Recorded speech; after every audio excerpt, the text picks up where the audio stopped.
Now, the stock headliner in a G35 is 10.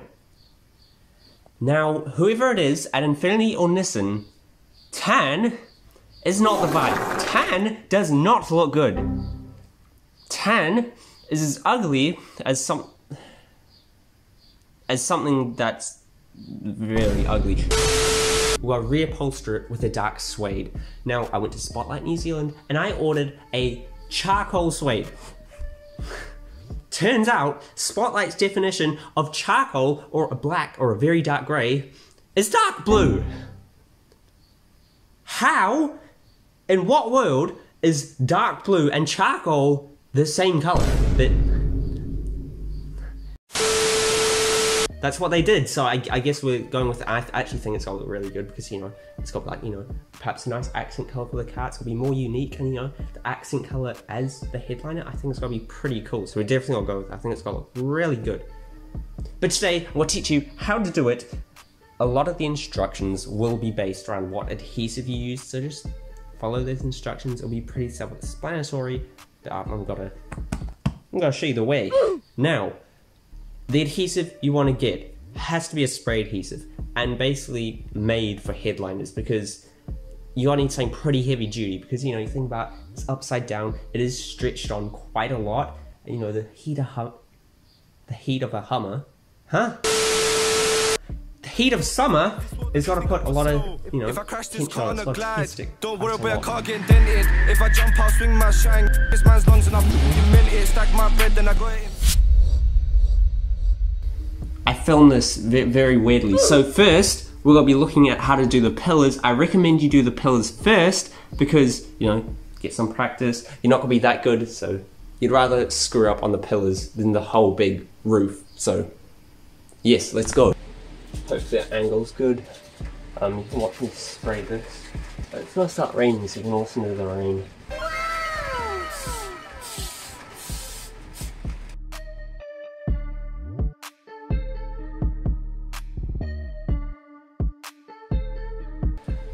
Now we nearly 5 minutes like that to, I think the wording's tack off or something, and then press them together.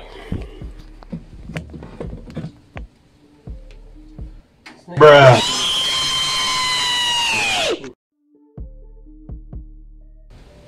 If you get like a bubble or something on it, I don't know, I'm just sort of, if you know anything about wrapping, I guess just lift up and pull it across. It's just, yeah, stretching it, cutting it, putting it around all the edges. That's what I'm doing now. If you've got like, right now I'm folding over the edges of this hole. Sometimes when you get to an edge, like this hole here, you're gonna have to fold it over into this. But if you do this, you can feel there's tension, it doesn't want to do it. So what you gotta do is you gotta get your scissors and just make a cut all the way through there. Then when you fold it, there'll be no pressure and it'll stick on really nicely. Just like what I've done here, here, and there's one little one there. Now, I'll show you the pieces I have done. This is my first one, which is the B-pillar thing. It's turned out pretty alright, to be honest. Now there was like, there's some glue there that got stuck on. There's yeah, a bit of a crease there, a good focus.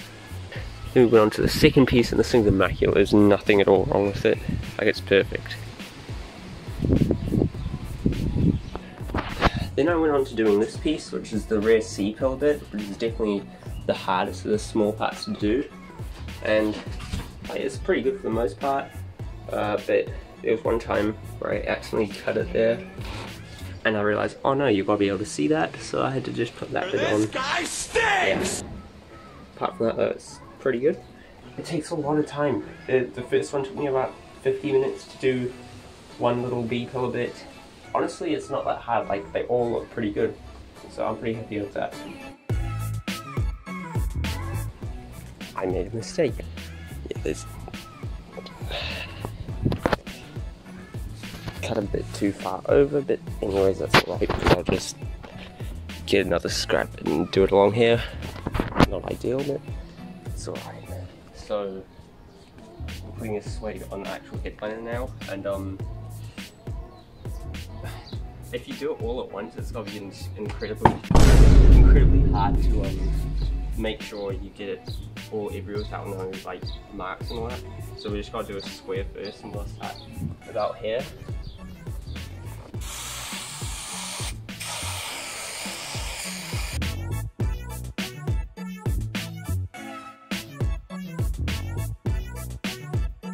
Now we'll leave it for 5 minutes to tack off, whatever that means. So we did that. I didn't record it because I don't know, it sort of took time, but we've done that. Now we've got to do another square here, and then the sides of the 2 squares, then we'll do the back and the front. So yeah, I'll try to record this time.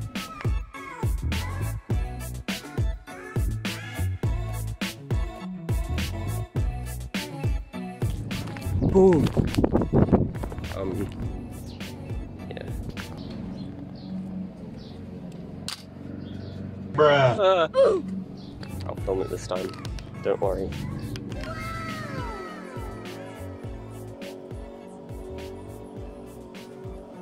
When you start pushing down to press it down, work from the inside out, you'll get air gap, so you want to pull it when you see that happen. You can hear.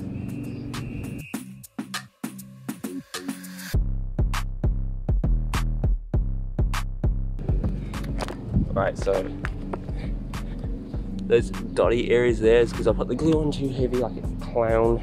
But you know, it's alright. It's never got to be perfect if you're doing it yourself. That's why there's upholsterers that get paid a lot. So yeah, now we'll just do the same thing to the sides from here to here, and from that side as well, and we'll do the back and the front. Make sure after you do your first one that like all the edges match, because like if you put it on the wrong way, you might accidentally pull it over like that. So you want to double check that, but no, we're all good. Stop Snapchatting me, bitch.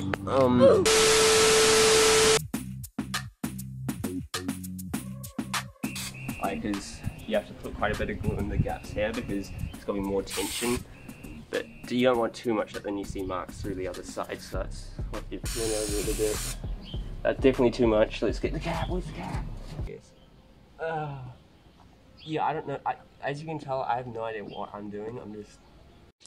Oh, brother, this guy stinks! Okay, so some areas like this are gonna be hard to do, like the recess for the visors. So if you're getting areas that you can't quite push in and there's a hole below it, just poke a hole in that and it'll be easier to push it along. Also, like when I did these little wide parts here, like from here to here, I started at one side and worked my way across.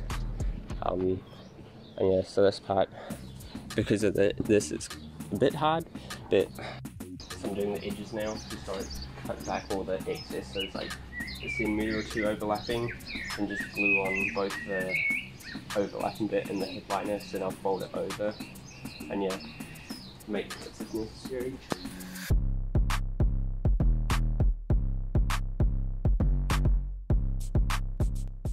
So it's all done. We're in the car, and it's raining, so if there's rain noise, just ignore it. But look at it. It looks so much better than before, right? It looks way better than that stupid tan. Tan is so ugly. Why, Nissan, did you do that, right? And look, the blue, I actually really like it. It looks really good. Like, it's more unique. I think it's gonna be a good accent color for the car. I mean, I'm considering buying a Speed 3 now, so. You heard it here first, unless you follow my Instagram. So, you know, if you want behind the scenes stuff like that, follow my Instagram because you'll find out stuff like that. Now, yeah, it all went on very good. There's a couple areas, just like this bit where it's just a bit not quite on. It's all right, doesn't really matter. Around here, I see this part was hard. It's a bit loose, but it's not that bad. I don't think it's going to get much worse than that. Apart from that, it is all sticking up amazingly. And yeah, it's good. I would use a stronger glue just so we don't have stuff like that, you know? Ideally, I would. I used 3 cans of that glue. Oh yeah. So if you did enjoy it, surely drop a like, consider subscribing, and we will see you next time.